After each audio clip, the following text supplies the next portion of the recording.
Donc, commençons la série qui concerne les corps. Bon, un corps en équilibre soumis à deux forces. Exercice numéro 1. On va lire l'énoncé. Une balle reposera sur une surface horizontale, comme le montre la figure suivante. Donc, la figure, on a ici une balle où on a une surface qui est horizontale. Question numéro 1. Faites le bilan des forces exercées sur la balle. Donc, l'exercice 1. Donc, on va commencer l'exercice. Exercice 1.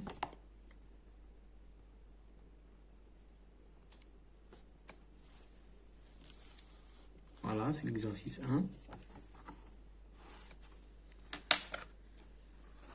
Bilan des forces. On va commencer par choisir le système étudié. Donc, système étudié.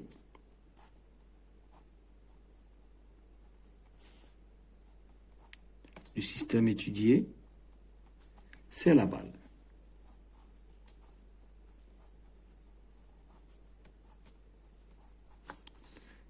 Force de contact.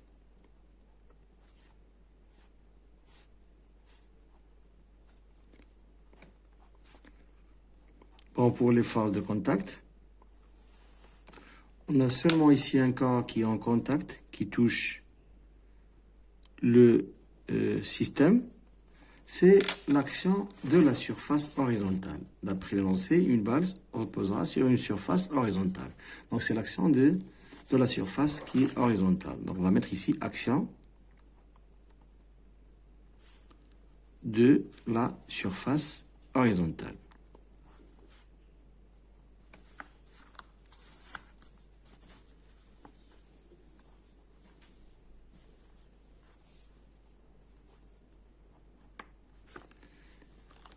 Force à distance.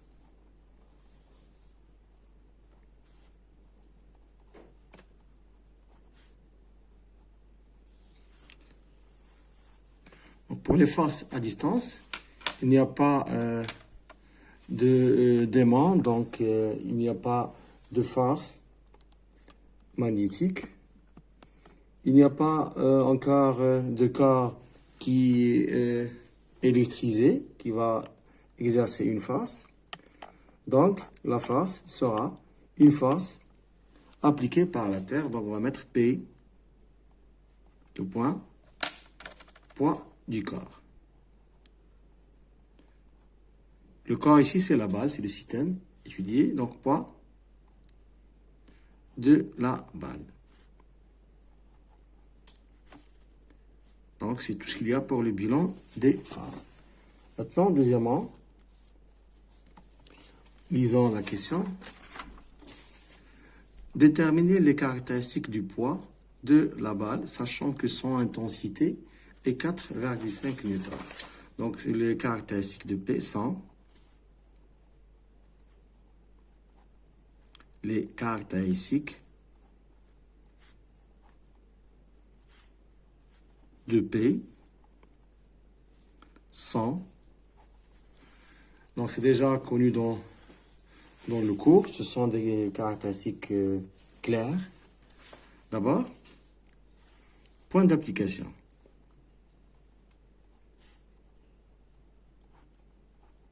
Donc, pour le point d'application, dans le cours, on a vu que c'est G.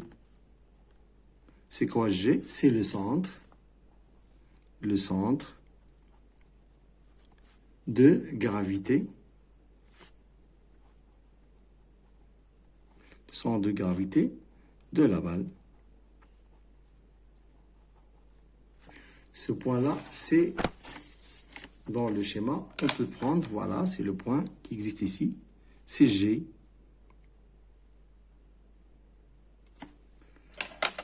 La droite d'action.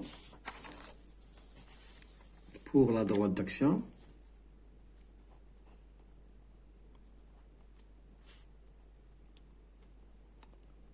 ne change jamais pour le poids. C'est la droite qui est verticale. c'est la droite verticale,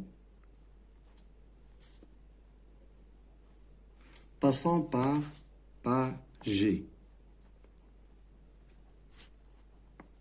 G, c'est le point d'application, c'est le centre de gravité. Le sens, même chose, le sens ne change jamais.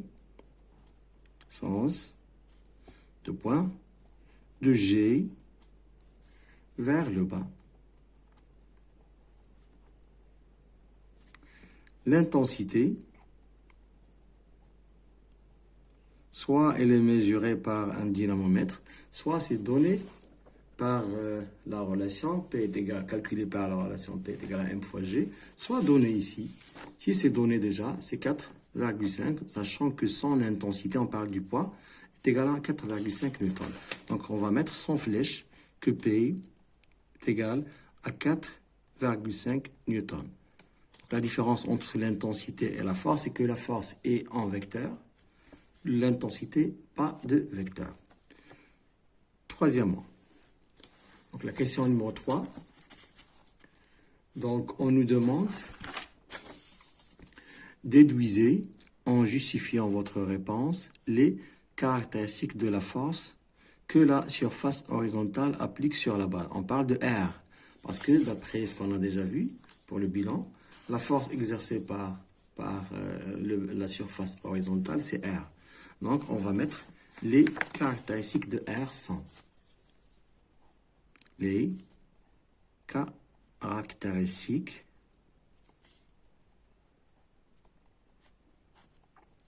de R sont, le point, on dit en justifiant. Voilà, déduisez en justifiant votre réponse. Donc la réponse, soit on justifie à la fin de la réponse, soit au début. On va mettre ici, puisque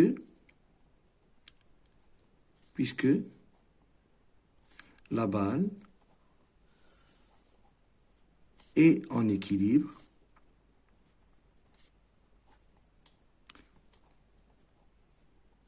sous l'action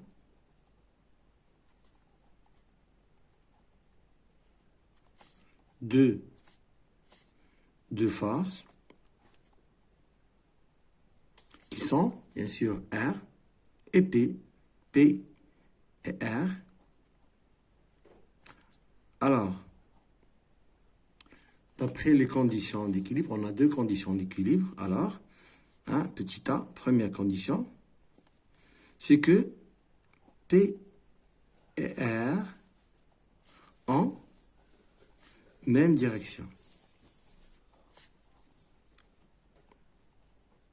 En même direction. C'est quoi ils ont même direction? C'est-à-dire, elles ont la même droite d'action.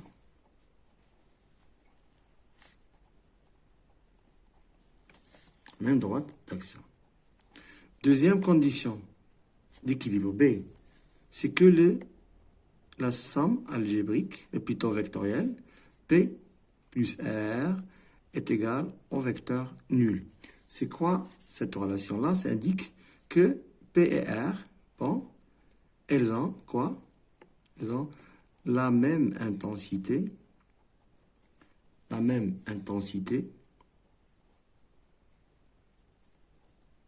et sens opposé.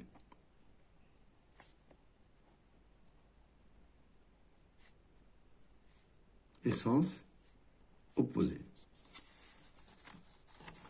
D'accord? Donc maintenant, pour les caractéristiques de R, donc les caractéristiques sont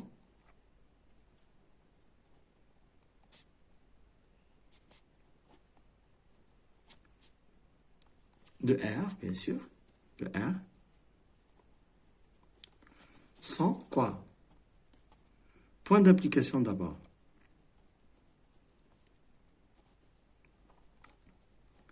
Bon, pour le point d'application, il faut toujours voir si on a ce point ou non.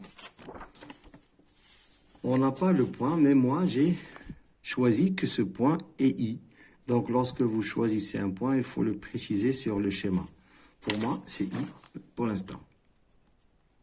S'ils ont donné un autre point, vous le prenez, tout simplement.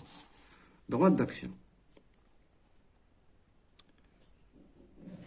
La droite d'action, puisque les deux forces ont même droite d'action, et la droite d'action pour P, on a déjà dit que c'est une droite qui est verticale, passant par G.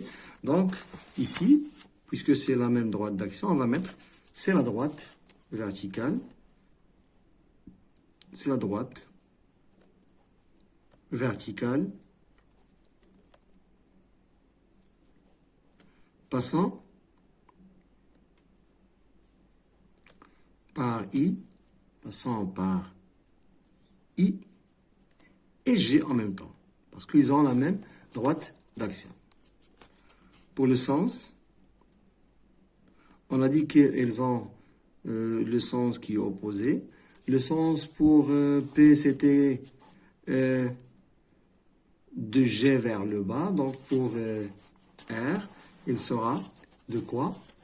Donc, le sens de I vers le haut. Vers le haut. Donc, il nous reste l'intensité. D'après les deux conditions d'équilibre, on a dit que P plus R est égal au vecteur nul. Et c'est-à-dire que P et R ont la même intensité. Donc, on aura R est égal à P.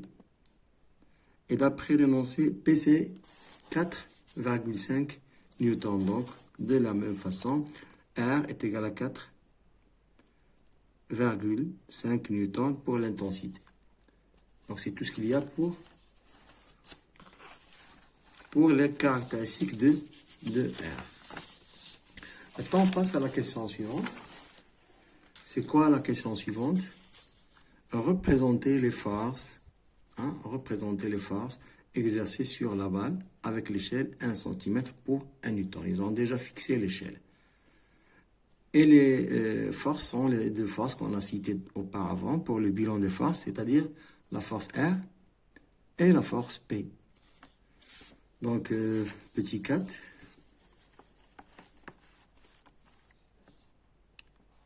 Représentation de R et P. Donc, représentation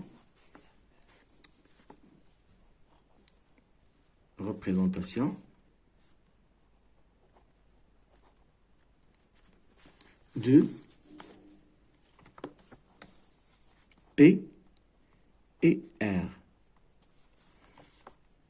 Donc, on va prendre l'échelle, déjà indiquée. Donc, l'échelle, c'est quoi? Avec l'échelle,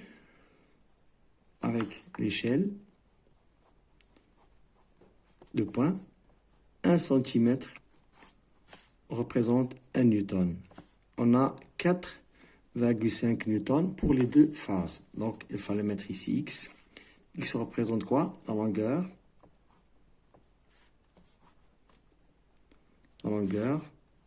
De la force P et R en même temps. Parce qu'ils ont la même intensité. Donc, X, la règle de 3, 1 cm multiplié par 4,5 newtons divisé par 1 newton. Donc, divisé par 1 fois 4,5 divisé par 1 newton, on va trouver que c'est 4,5 cm. On a simplifié par ça, c'est X, la longueur de la force F et de R. D'accord? Donc, on va prendre la règle pour représenter P et R en même temps. Donc, on va prendre pour P, on a dit déjà que le centre, le point d'application, c'est G. Voilà. Le point d'application, c'est G. La droite verticale pour la droite d'action. de G vers le bas, et P est égal à 4,5 newtons, on va représenter par 4,5 cm. Donc vous allez reschématiser hein, la figure, encore une fois. Et sur la figure, vous allez prendre ici 4,5 cm. Donc, c'est pourquoi hein, il faut toujours, lorsque la question est représentée, de dessiner encore le schéma. Donc, le schéma doit la dessiner. Donc, on a ici le plan horizontal.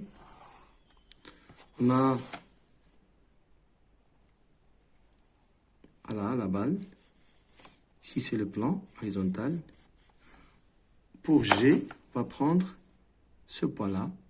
C'est G. Et on a la droite et les verticales. Et on a 4,5 cm. Donc, il fallait mettre ici 1, 2, 3, 4,5 cm. C'est la force P. Et c'est sa représentation. Donc, ici, c'est P. Maintenant, pour R, il faut toujours, pour représenter la force, il faut voir les caractéristiques de R. On a déjà cité les caractéristiques qui sont le point d'application CI. Hein, le point d'application CI. Voilà. La droite, il est verticale, passant par I et J en même temps. Par I et J en même temps. De I vers le haut, et R c'est 4,5 newtons, donc c'est 4,5 cm. I c'est ici, voilà le point I. À partir de I, il faut prendre 4,5 cm. Donc je vais prendre 4,5, c'est comme ça, hein, mais il fallait toujours mettre voilà, 1 cm, 2 cm, 3, 4,5. Donc, c'est 4,5. Vous voyez ici 0, 1, 2, 3, 4,5 à partir de I. Donc, c'est R. C'est la représentation des deux forces R et P. Et on a terminé l'exercice 1. Je pense que c'est clair.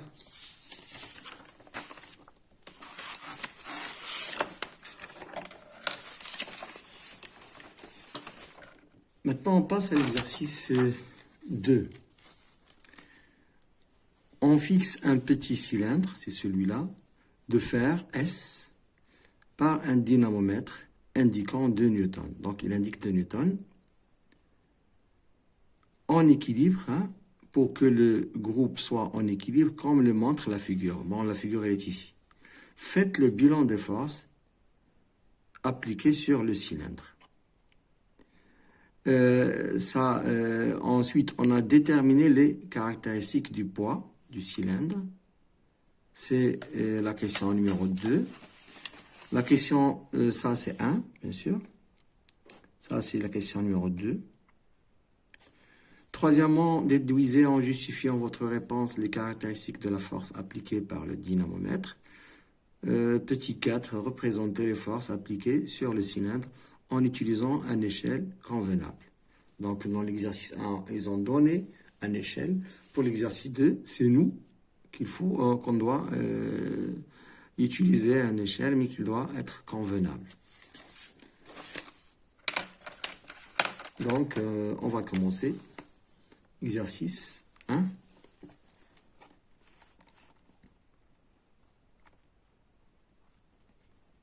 Et plutôt exercice 2. Petit 1, faites le bilan des forces. Donc, toujours le bilan, on doit commencer directement par le système étudié. Système étudié.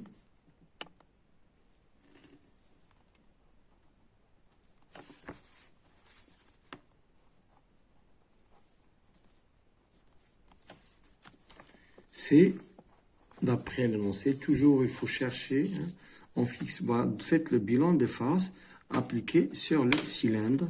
Donc voilà, sur après sur, on a toujours le système étudié. Donc, c'est le système, c'est le cylindre S. Le cylindre, c'est le cylindre S.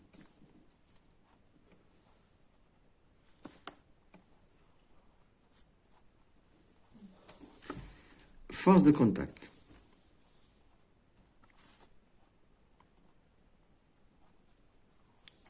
Donc, pour les forces de contact, on a l'action du dynamomètre.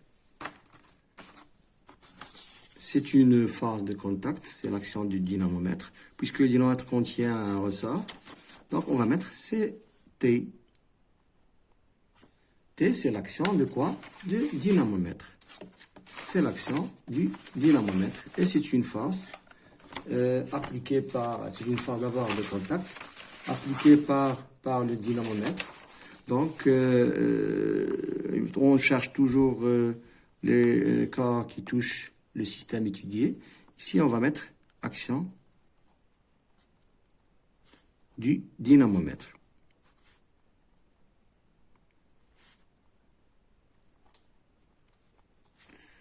Action du dynamomètre. Force à distance. Toujours on prend les forces à distance, les corps qui ne touchent pas le système étudié. On a toujours le poids P qui existe dans tous les exercices. Pour l'action à distance, il faut toujours mettre le poids du cylindre. Le poids du cylindre S. C'est terminé pour le bilan des forces. Question 2.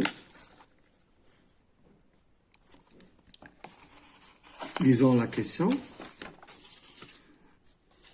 Déterminer les caractéristiques du poids du cylindre. Bon, ce sont des exercices déjà posés comme examen régional. Les caractéristiques. Les caractéristiques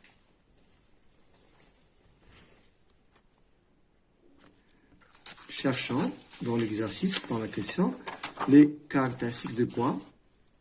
Du poids du cylindre. Et le poids du cylindre, c'est le poids P. Donc, les caractéristiques de P sont...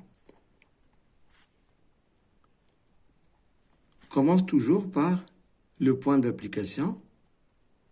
Dans le cours, on a déjà vu que ce point est toujours G, qui est le centre. Le centre, c'est le centre de gravité. C'est le centre de gravité du cylindre. C'est le centre de gravité du cylindre. Pour la droite d'action, on ne change jamais. Pour P, droite d'action, toujours la même réponse. C'est la droite. C'est la droite verticale. Passant par G.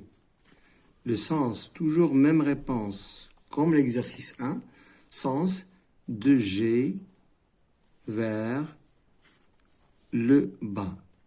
Qu'est-ce qui change? C'est l'intensité d'un exercice à un autre. Intensité.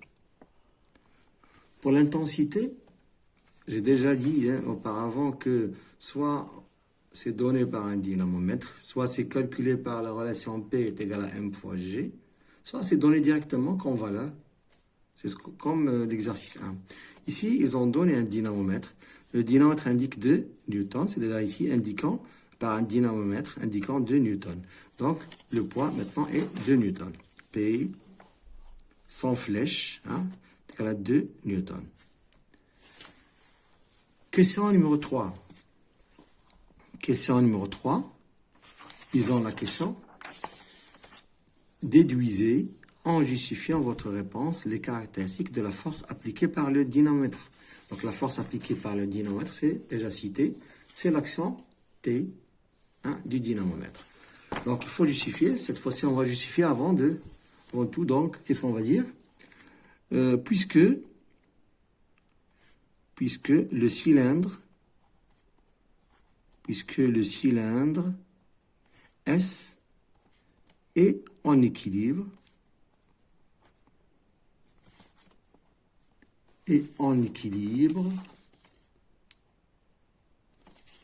sous l'action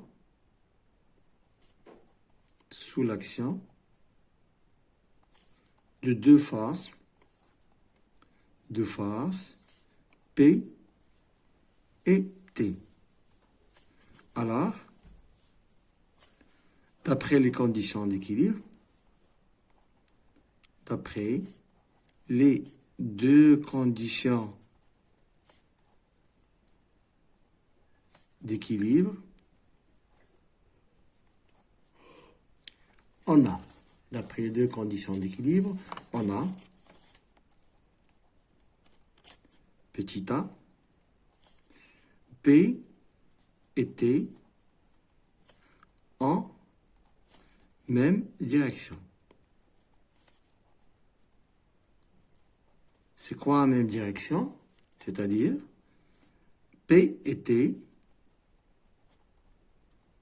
en même droite d'action.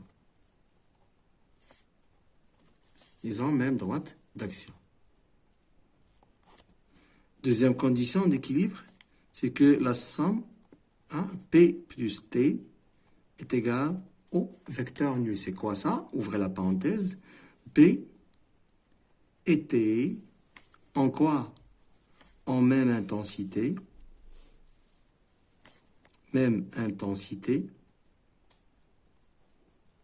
Et sens opposé. Ce sont les deux conditions d'équilibre. Donc maintenant, qu'est-ce qu'il faut faire? Il faut maintenant citer les caractéristiques de T. Donc, les caractéristiques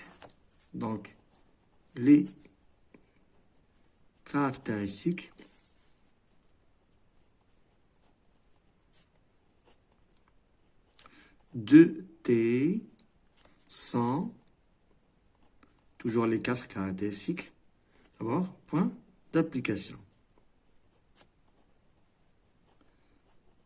Comme je le dis toujours, il faut voir le schéma. Si c'est indiqué, vous prenez ce point, sinon vous choisissez et vous le mettez sur le schéma. Ici, on voit bien que c'est donné, c'est le point M. Donc, c'est le point M. Droite d'action. Donc, ils ont déjà, d'après les deux conditions d'équilibre, ils ont même droite d'action. La droite d'action déjà fixée pour P, c'est une droite qui est verticale. Donc, la même chose ici, c'est la droite verticale. C'est la droite verticale passant par le point d'application qui est M. Et maintenant, puisqu'ils ont la même droite d'action, on va ajouter G encore. Sens. Pour P, c'est de G vers le bas. Pour T, c'est de M vers le haut. Il nous reste l'intensité. Pour les deux conditions d'équilibre, on a dit que P et T ont même intensité, c'est-à-dire que T est égal à P, est égal, mettez sans flèche, est égal à quoi? Est égal à 2 newtons.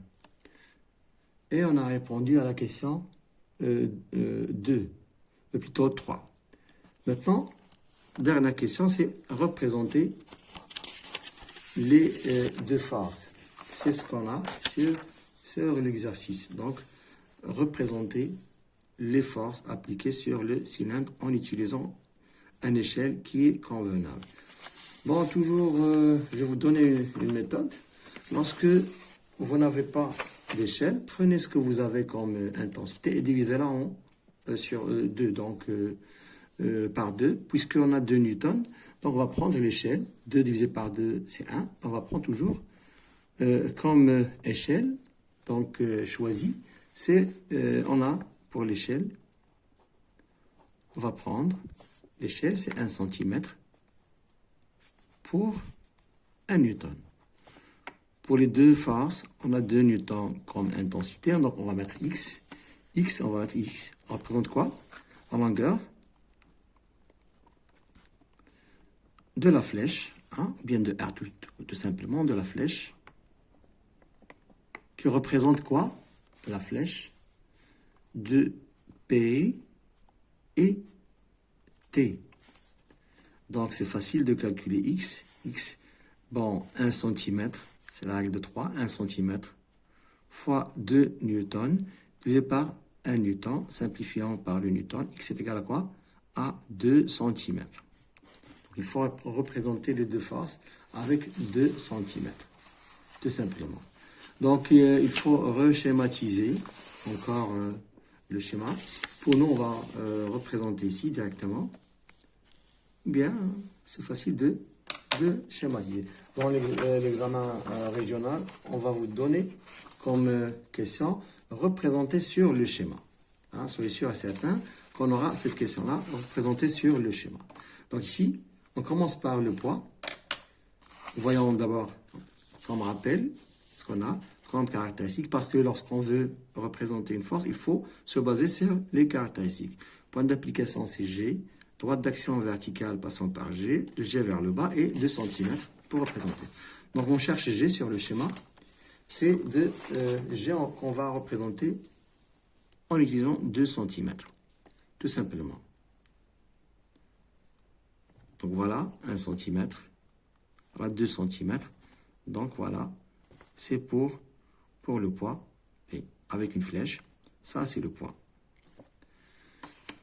Pour T, de la même façon, il faut voir d'abord les caractéristiques.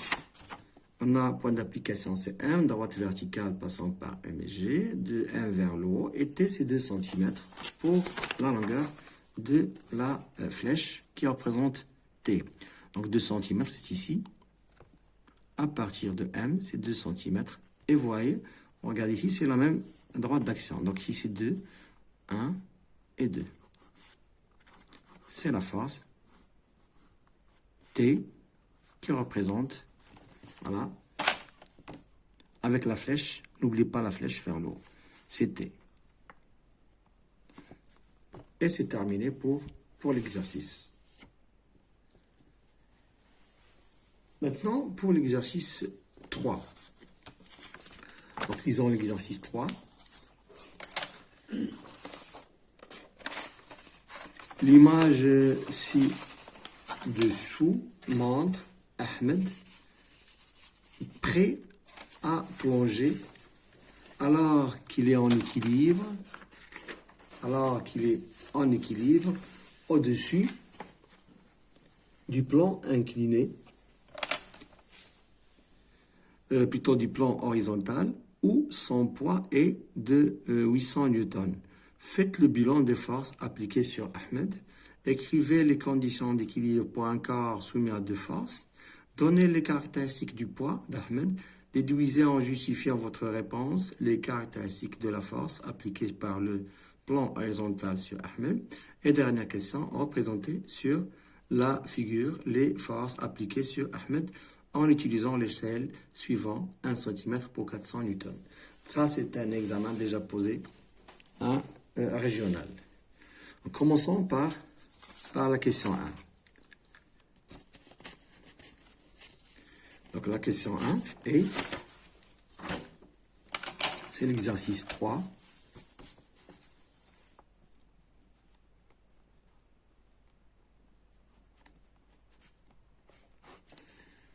Petit 1, bilan des forces. Donc toujours, même méthode, système étudié, toujours. Il faut lire l'énoncé d'abord de l'exercice, de la question. Faites le bilan des forces appliquées sur, donc, Ahmed après sur, donc, c'est le système étudié.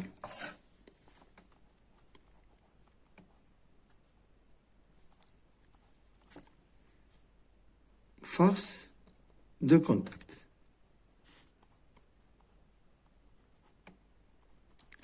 Bon, pour les forces de contact, voyons, Ahmed est en contact avec le plan qui est horizontal. Voilà le plan au-dessus du plan horizontal. Donc, c'est la force. Toujours pour les plans, on utilise R. Donc, c'est une méthode. Ça, vous allez l'affirmer dans le lycée. Toujours, on prend un R pour les actions du plan. Donc, ici, on va mettre action du plan horizontal.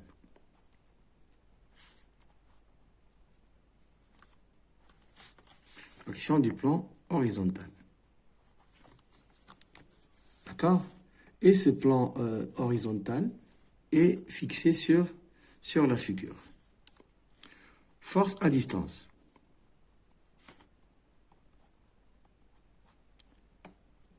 Donc, les forces à distance.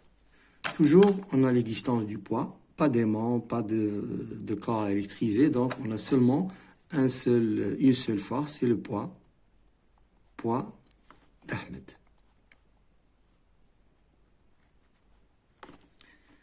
C'est terminé pour la question 1. Question 2. Lisons la question. Écrivez les conditions d'équilibre pour un corps soumis à de force. Ça, c'est une question de cours. Donc, les conditions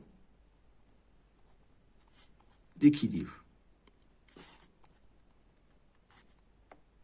Conditions d'équilibre d'un corps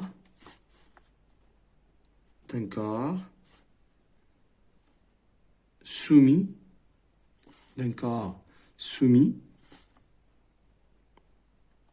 à de force F1, en général, ça, c'est une question de cours, et F2. Sans. Première condition, CA. F1 et F2 en même direction.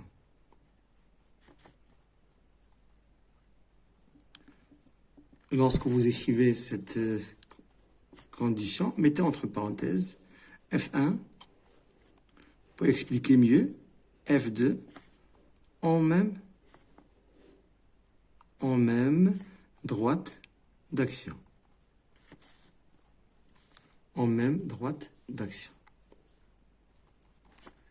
Condition, deuxième condition, c'est B. On a F1 plus F2 est égal au vecteur nul. Ouvrons la parenthèse. F1 pour expliquer la relation. F2 en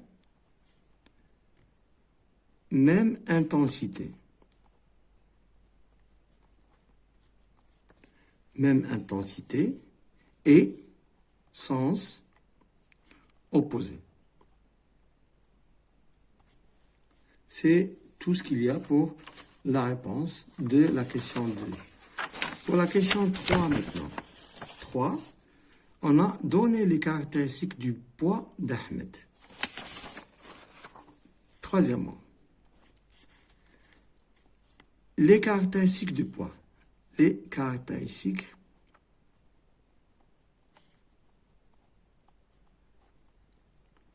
de P100. Même réponse toujours. Point d'application.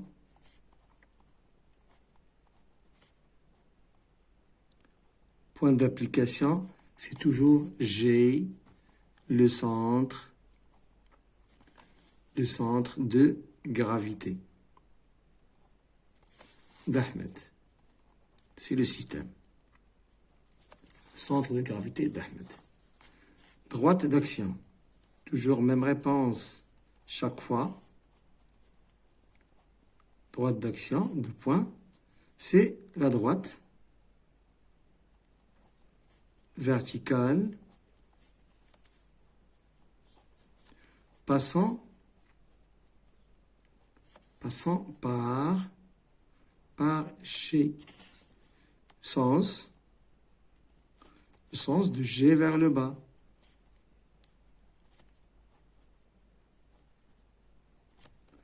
L'intensité, c'est toujours soit donné par un dynamomètre, soit donné par, calculé par la relation P est égale à M fois G, soit donné dans les énoncés de l'exercice, voilà, où son poids est de 800 newtons. Donc, on va mettre P est égal, sans flèche, bien sûr, on ne va pas mettre la flèche, 800 newtons. Donc, c'est la question 3. Question 4. La question 4, c'est quoi? Voilà, déduisez, en justifiant votre réponse, les caractéristiques de la force appliquée par le plan horizontal sur Ahmed. Donc, puisqu'on a déjà fixé, les conditions d'équilibre dans la question 2, on ne doit pas répondre, écrire encore les conditions d'équilibre. On va seulement préciser que c'est déjà cité d'après la question 2. D'accord? Donc, comment on va répondre? On va mettre Ahmed est en équilibre. Ahmed est en équilibre.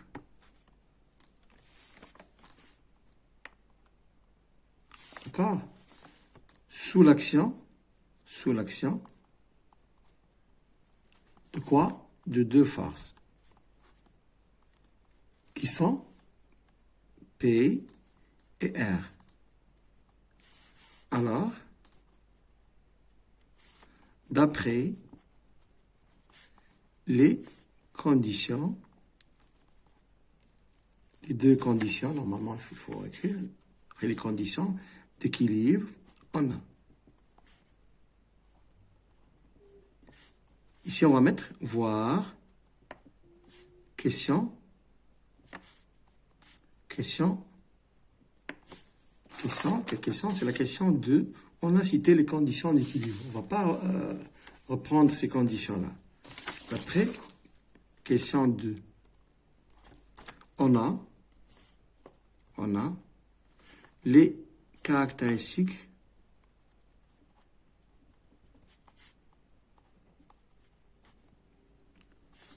de R 100. Deux points. Commence toujours par point d'application.